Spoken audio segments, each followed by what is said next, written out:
Baik, Assalamualaikum warahmatullahi wabarakatuh. Hari ini Pak Imran mau menjelaskan Waalaikumsalam. masalah asesmen kompetensi minimum, ya. Pak Imran mau menjelaskan masalah asesmen kompetensi minimum. Apa itu asesmen kompetensi minimum? Ini bisa kalian lihat di sini. Dulu kan tahun 2020 ada namanya ujian nasional. Ujian nasional itu terakhir diadakan tahun 2020. Kemudian pada tahun 2021, pada tahun ini, UN akan diubah menjadi asesmen kompetensi minimum dan survei karakter. Nah, itu. Ya. Lek zaman dahulu UN itu materinya terlalu padat sehingga siswa dan guru cenderung hanya itu menghafalkan materi saja. Ya. Pokoknya makanya ada yang namanya bimbel dan lain-lain itu karena UN hanya untuk seperti itu saja. Nah, kalau sekarang UN diganti dengan asesmen nasional, salah satunya adalah asesmen kompetensi minimum yang diujikan tidak hanya penguasaan materi saja, tetapi kemampuan bernalar juga diujikan. Kemampuan bernalar. Ini perbedaan UN, AKM, ya bisa dilihat di sini. Perbedaan UN dan AKM. Ya. UN itu mulai SMP, SMA, SMK tentunya. AKM mulai dari SD sampai SMK. UN dilaksanakan di tingkat akhir. Kalau AKM biasanya dilaksanakan di kelas 5 kalau untuk SD, di kelas 8, 9 kalau untuk SMP, atau di kelas 11 dan 12 kalau untuk SMK. Opsional pilihan ya. Tergantung sekolahnya mau mana kelasnya.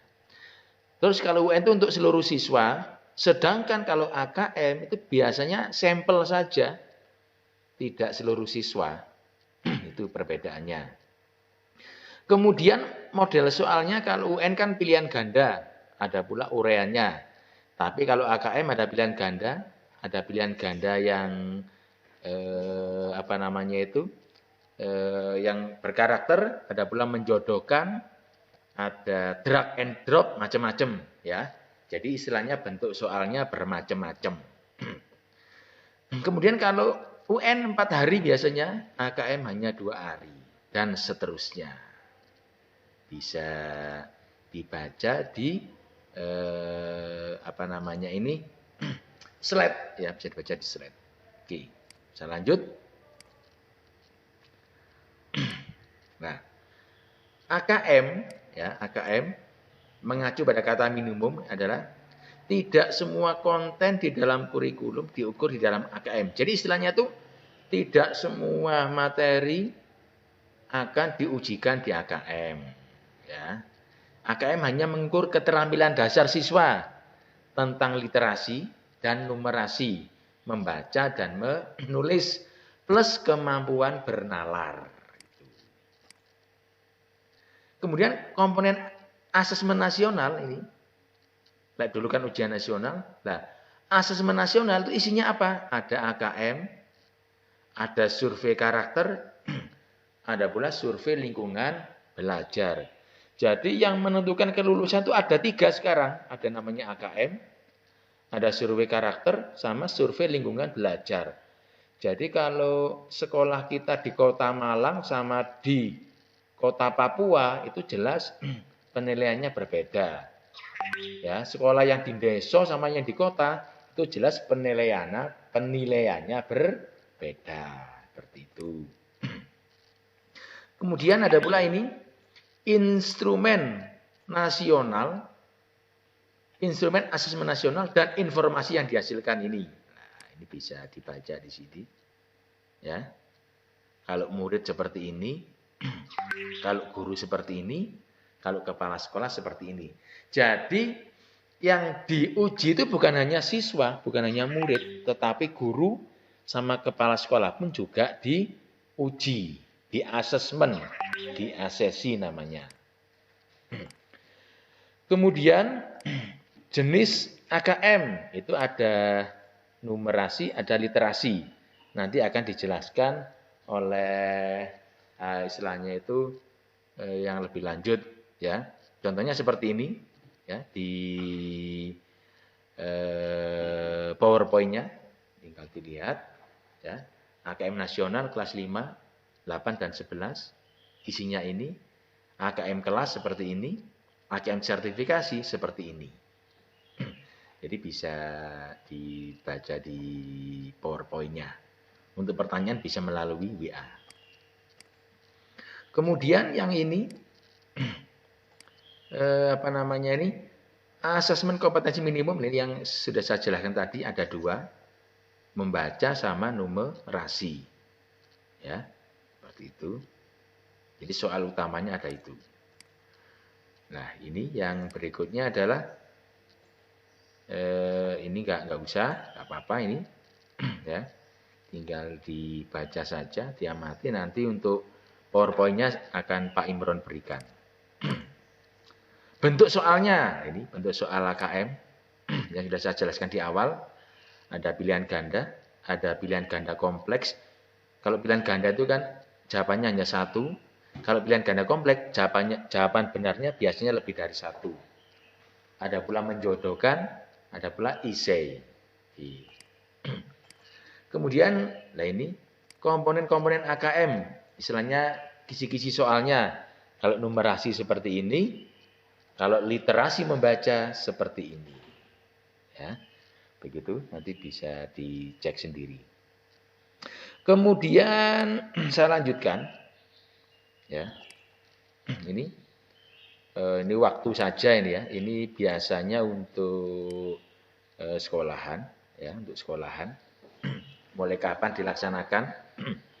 Jadi kemungkinan AKM itu mulai bulan Februari, ya.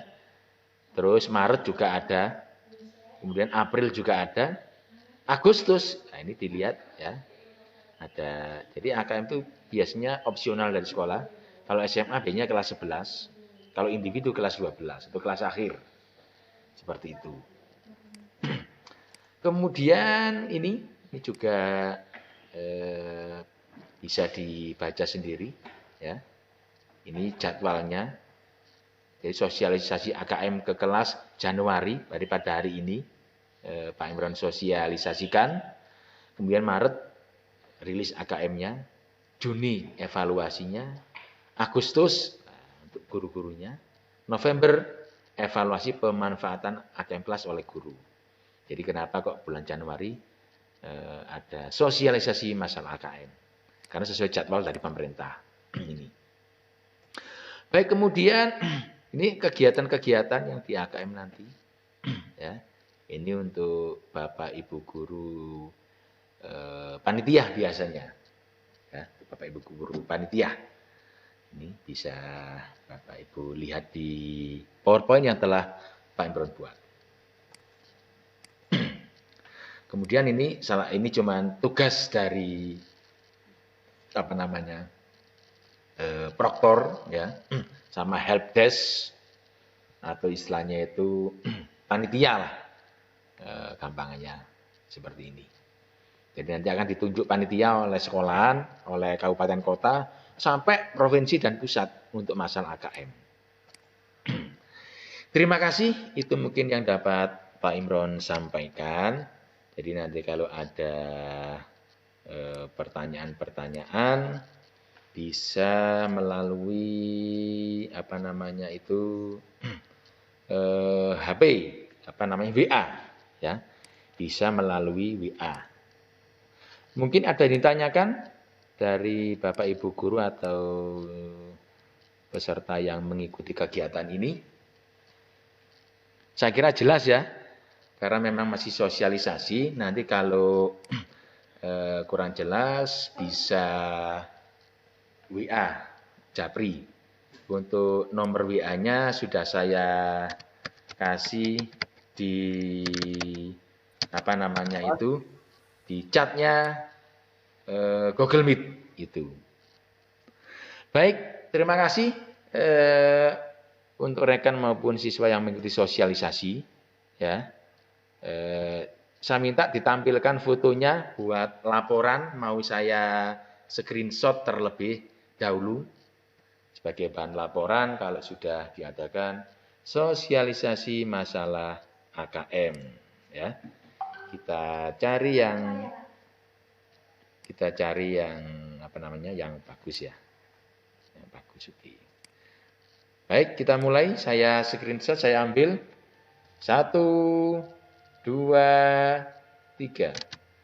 Terima kasih. Saya akhiri. Wassalamualaikum warahmatullahi wabarakatuh.